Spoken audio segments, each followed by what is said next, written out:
জামাত ইসলামী বিগত শেখ হাসিনার স্বৈর শাসন আমলে ভয়ঙ্কর ধরনের জুলুমের শিকার হয়। জুলুম করে আমাদের বুক থেকে এক এক করে 11 জন শীর্ষ দায়িত্বশীল নেতাকে মিথ্যা মামলায় সাজানো পাঠানো আদালত এবং মিথ্যা সাক্ষীর মাধ্যমে কার্যত জুডিশিয়াল কিলিং করা হয়েছে।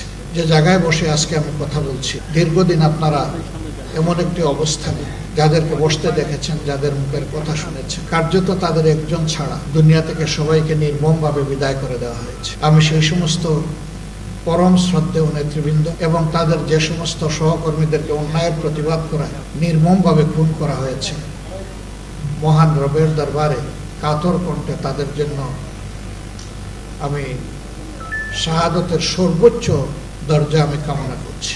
টানা ৭ম-বারের মতো বেস্ট টিস্যু পেপার ব্র্যান্ড হিসেবে স্বীকৃতি পেয়েছে বসুন্ধরা টিস্যু। তার পাশাপাশি স্বৈর শাসন আমলে বিভিন্ন রাজনৈতিক ধর্মীয় সংগঠনের, সামাজিক সংগঠনের, মিডিয়ার কর্মীবৃন্দ এবং সাধারণ প্রতিবাদী জনগণ যাদেরকে নির্মমভাবে খুন করা হয়েছে, বিশেষ করে ২৪-এর গণবিপ্লবের সময় যাদেরকে হত্যা করা হয়েছে, আল্লাহ তাআলার দরবারে দোয়া করে আল্লাহ তাদেরকেও শহীদ হিসাবে কবুল করুন।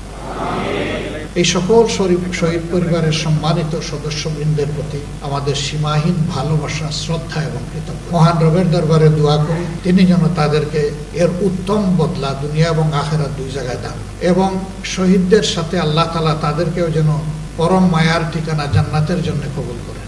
আমরা যারা তাদের দায়িত্ব কাঁধে নিয়ে আমাদের যোগ্যতার সীমাহীন ঘাটতি থাকা সত্ত্বেও এগিয়ে চলার চেষ্টা করছি, আল্লাহ তাআলা তার কুদরতি হাত আজকে বাংলাদেশের সর্বোচ্চ আদালতের সুপ্রিম কোর্টের পূর্ণাঙ্গ বেঞ্চ আমাদের রিভিউ আবেদন শুনানির পর তার রায় আজকে ঘোষণা করেছেন। এই রায়ে আমাদের সম্মানিত মজলুম নেতা এবং ভাই জনাব আজহারুল ইসলামের বিরুদ্ধে আনীত সকল অভিযোগ থেকে তাকে খালাস দেওয়া হয়েছে। আলহামদুলিল্লাহ রাব্বিল আলামিন। আজ বড় মনে পড়ে জাতির এই সংকট মুহূর্তে কঠিন বাঁকে আমাদের মাথার তাজ এই সমস্ত নেতৃবৃন্দ যদি বেঁচে থাকতেন, তারা তাদের প্রজ্ঞা, দূরদর্শিতা, অভিজ্ঞতা দিয়ে এই জাতিকে পথ দেখাতে পারতেন।